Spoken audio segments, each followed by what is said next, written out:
बच्चों, अ, अपन second year के first paper में जो प्रमुख राज्य व्यवस्थाएं हैं उसमें अपन अभी ब्रिटिश संविधान के विविध पहलुओं का अध्ययन कर रहे हैं। और इसी कड़ी में अपन जो है वो मंत्रिमंडल, ब्रिटिश मंत्रिमंडल और प्रधानमंत्री की चर्चा आज वापस करेंगे और इसको खत्म करेंगे टॉपिक को। मंत्रिमंडल के बारे में बहुत सारी चीजें अपने सामने आई, कैसे निर्माण होता है, मंत्रिमंडल की भूमिका क्या है और मंत्रिमंडल किस प्रकार से ब्रिटिश संसदीय व्यवस्था का एक आधार स्तंभ है। यहाँ तक कि कई लोग कहते हैं कि मंत्रिमंडल संसद से अधिक महत्वपूर्ण हो गया है। तो इस सब के कारण मंत्रिमंडल के महत्व का कारण क्या है, इसके बारे में भी कुछ पॉइंट्स हैं, बिंदु हैं जो अपने को ध्यान देना चाहिए। सबसे पहले जो मंत्रिमंडल के महत्व यानी कि बढ़ते हुए महत्व का कारण है, यानी जिसको कई बार मंत्रिमंडलीय पद्धति, मंत्रिमंडलीय तानाशाही भी कहा जाने लगा कई अर्थों में। संसद का महत्व कम करके मंत्रिमंडल ही सर्वशक्तिमान होने लग गया। तो ऐसे में क्या कारण है मंत्रिमंडल की इस बढ़ते हुए महत्व का? सबसे पहले जो है वो द्विदलीय पद्धति।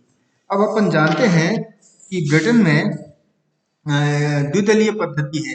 जो दो प्रमुख दल है, कंजर्वेटिव पार्टी और लेबर पार्टी, वो ही दोनों दल कुल मिलाकर सत्ता का बारी बारी से सत्ता पर काबिज होते हैं। एक तीसरा प्रमुख दल और है अनुदारवादी लिबरल पार्टी, उदारवादी दल, लिबरल डेमोक्रेटिक पार्टी।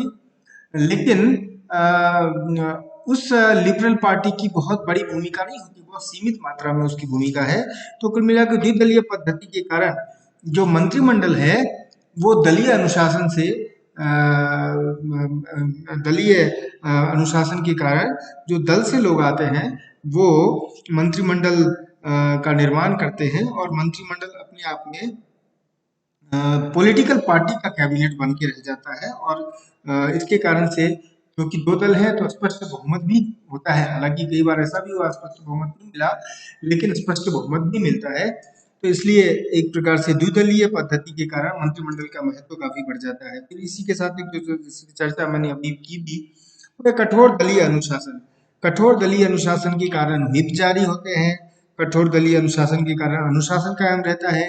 तो मंत्रिमंडल का जो है वो समर्थन करना ही पड़ता है आम सदस्यों को। तो इसलिए मंत्रिमंडल का महत्व बढ़ जाता है।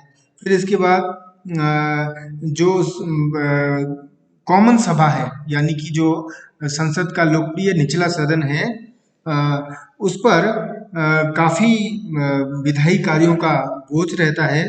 तो मंत्रिमंडल बहुत सारे कार्यों को वो कालांतर में समय के साथ उसने अप्रोप्रिएट कर लिया, करने लग गया और मंत्रिमंडल ही कुल मिलाकर अधिक कार्यशील और सशक्त और सक्षम होने लग गया। फिर जो डेलीगेटेड लेजिस्लेशन है, प्रदत्तीय व्यवस्थापन है, जिससे संसद के कार्यभार की अधिकता और कानून निर्माण में निरंतर बढ़ती हुई जो जटिलता है, उसने ही प्रदत्तीय व्यवस्थापन को जन्म दिया। यानी डेलीगेटेड लेजिस्लेशन को संसद के पास सभी विषयों के संबंध में कानून निर्माण के लिए आवश्यक समय और ज्ञान न होने के कारण संसद केवल एक बृहत रूपरेखा ही प्रस्तुत करती है और नियम उपनियम बनाने का आदेश जो है वो प्रशासनिक विभागों को दिया जाता है। यही प्रदत्त व्यवस्थापन है और इसके लिए कैबिनेट, मंत्रिमंडल जो है वो ज्यादा उत्तरदायी हो जाती है, शक्तिशाली हो जाती है। फिर राष्ट्रीय आपात की स्थिति, अनेक बार इंग्लैंड में राष्ट्रीय आपात की स्थिति रही। प्रथम विश्व युद्ध, द्वितीय विश्व युद्ध और अन्य कारणों से भी मंत्रिमंडल जो है वो सर्वशक्तिमान होने लग गया। क्विक डिसीजन, त्वरित निर्णय की आवश्यकता होती है ऐसे आपात स्थितियों में, और वो मंत्रिमंडल ही ले सकती है। तो ऐसे मंत्रिमंडल का इस तरह से बहुत महत्व बढ़ गया। फिर राष्ट्रीय स्तर पर जो अर्थ जगत है, अर्थव्यवस्था है, उसके निर्धारण में भी कैबिनेट का, मंत्रिमंडल की भूमिका ज्यादा रहने लग गई, क्योंकि मंत्रिमंडल छोटा समूह है, इसलिए वो त्वरित गति से निर्णय ले सकता है ना। और एक बड़ा कारण यह भी है मंत्रिमंडल की शक्ति का कि वो हालांकि व्यवस्थापिका के विश्वास पर निर्भर है, लेकिन मंत्रिमंडल को ही ब्रिटेन में लोक सदन यानी कि संसद के निचले सदन कॉमन सभा के विघटन का भी अधिकार है। मंत्रिमंडल की सिफारिश पर ही लोक सदन का विघटन भी कर दिया जा सकता है। तो इस कारण से मंत्रिमंडल शक्तिशाली है। और इसलिए मंत्रिमंडल के ये आरोप लगता है मंत्रिमंडलीय पद्धति के ऊपर कि मंत्रिमंडलीय तानाशाही में तब्दील होता जा रहा है। हालांकि इस आलोचना के जवाब में यह भी कहा जाता है कि ऐसा नहीं है, मंत्रिमंडलीय तानाशाही स्थापित नहीं है, अधिनायकवाद स्थापित नहीं है, क्योंकि विरोधी दल का अस्तित्व है, सक्षम विरोधी दल का अस्तित्व है। यहाँ तक कि इंग्लैंड में एक ये भी परंपरा है शैडो कैबिनेट की, शैडो छाया मंत्रिमंडल की। छाया मंत्रिमंडल का मतलब है जो विरोधी दल होता है वो हर मंत्री के काम की समीक्षा, हर मंत्री के काम की आलोचनात्मक समीक्षा के लिए अपने दल के एक सदस्य को नियुक्त करता है। राजनीतिक दल, यदि जैसे कंजर्वेटिव पार्टी की सरकार हुई तो जो प्रमुख मंत्री हुए, विदेश मंत्री, विदेश सचिव, वित्त सचिव या और जितने भी मंत्री हुए, उनके साथ हर एक के साथ एक अपने दल के सदस्य को लेबर पार्टी छाया मंत्री के रूप में नियुक्त करे, ये दल करता है और जो उसके काम की, उस मंत्री के काम की आलोचनात्मक समीक्षा और उसकी कमियों को उजागर करके सदन को बताता रहता है, देश को बताता रहता है। तो ये भी जब इतनी ज्यादा व्यवस्था है, शैडो कैबिनेट तक की व्यवस्था विकसित हो रखी है, तो इसमें विरोधी दल का अस्तित्व तो बहुत शक्तिशाली है। इसलिए ये कहना कि अधिनायकवादी इस व्यवस्था है मंत्रिमंडल की, ये मुश्किल है स्वीकार करना। फिर दबाव समूहों की परंपरा है, बहुत सारे प्रेशर ग्रुप्स हैं जो कि मंत्रिमंडल को कंट्रोल करते हैं। मजदूरों का, जो परिवहन का, वाणिज्य इत्यादि के इस क्षेत्र में, उद्योग के क्षेत्र में बड़े मजदूर संगठन हैं जो कि कैबिनेट की के निर्णय को बहुत ज्यादा प्रभावित करते हैं। और फिर सबसे बड़ी बात तो ये है कि पब्लिक ओपिनियन, जनमत, वो जनमत की उपेक्षा मंत्रिमंडल नहीं कर सकता। इंग्लैंड में ऐसी लोकतंत्रात्मक परंपराएं विकसित है कि जनमत की उपेक्षा बहुत मुश्किल है। और इस जो राजनीतिक संस्कृति है, लोकतांत्रिक संस्कृति, इसलिए इस संदर्भ में मंत्रिमंडल की तानाशाही स्थापित होना मुश्किल ही। इसके बाद अपन जो है मंत्रिमंडल के बाद प्रधानमंत्री के ऊपर आते हैं। हम सभी जानते हैं कि प्रधानमंत्री मंत्रिमंडल का मुखिया होता है, लेकिन प्रधानमंत्री को समकक्षों में प्रथम भी माना जाता है।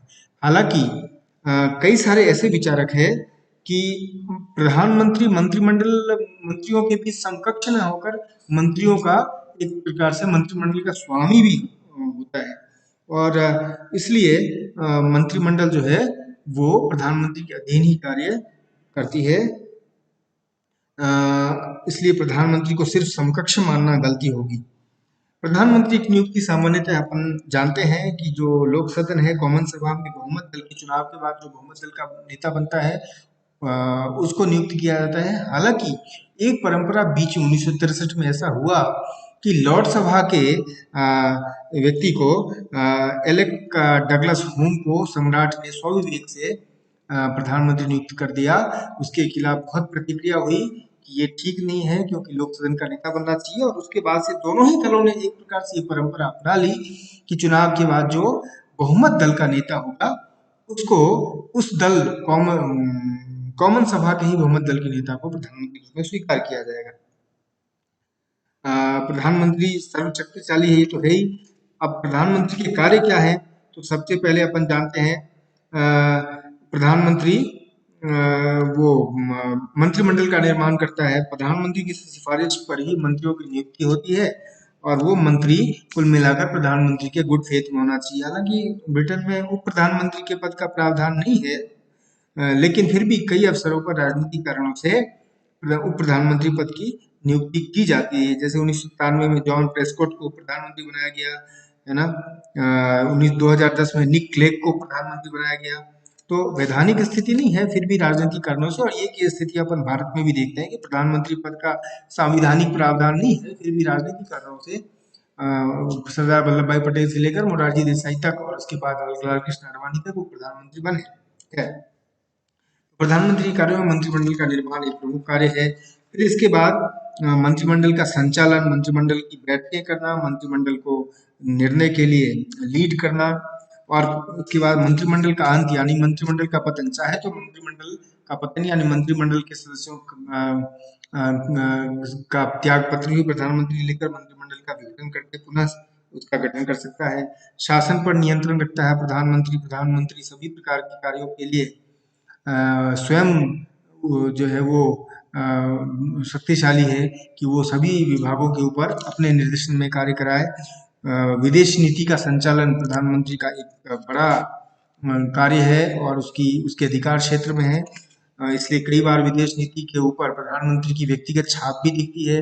जैसे मार्गरेट थैचर के टाइम पर मार्गरेट थैचर के जो व्यक्तिगत पसंद नापसंद थे, वो उसकी छाप काफी हद तक इंग्लैंड की विदेश नीति पर दिखी। इसी तरह टोनी ब्लेयर के टाइम पर हुआ कि टोनी ब्लेयर ने भी अपने स्तर पर, और कई बार ब्रिटेन के प्रधानमंत्री पश्चिमी गुट में होने के बावजूद शीत युद्ध के समय में अमेरिका का भी विरोध करते हुए दिखे, स्वीकार नहीं किया। और यह भी ब्रिटेन के प्रधानमंत्रियों की व्यक्तिगत इच्छा से के अनुसार ही हुआ। तो विदेश नीति के संचालन में महत्वपूर्ण भूमिका रही। और सबसे एक और प्रमुख तत्व ये है, प्रमुख कार्य ये है प्रधानमंत्री का कि वो कॉमन सभा यानी कि लोकप्रिय सदन का नेता है और उसका नेतृत्व करता है। और मंत्रिमंडल और सम्राट के बीच कड़ी का कार्य भी प्रधानमंत्री ही करता है। मंत्रियों के मंत्रिमंडल के कार्य की स्थिति के बारे में वो सम्राट को अवगत कराता है। एक कार्य बहुत अहम है, वो है राष्ट्रमंडलीय देशों के साथ संबंध स्थापित करना। हम सभी जानते हैं कि ब्रिटिश के जो पूर्व उपनिवेश थे उनको राष्ट्रमंडल कहा जाता है, जैसे भारत। और उस राष्ट्रमंडल कॉमनवेल्थ ऑफ नेशंस जो है, कॉमनवेल्थ जो है राष्ट्रमंडल जो है, उसके साथ संबंधों को एक महत्व देना, संबंधों को देना। और अंततः देश का नेतृत्व करना। प्रधानमंत्री ही देश का असल प्रतिनिधि है। और वो इसलिए जब भी सम्मेलन होते हैं विदेशों में या अंतर्राष्ट्रीय स्तर पर, तो सम्राट की उपस्थिति न होकर प्रधानमंत्री की ही उपस्थिति होती है वहां पर, है ना। तो इसलिए प्रधानमंत्री जो है वो अपने देश का प्रतिनिधित्व भी करता है। ये प्रधानमंत्री के कुछ कार्य हैं। तो अपन ने देखा कि इस तरह मंत्रिमंडल प्रधानमंत्री कार्य करता है। अगले व्याख्यान में अपन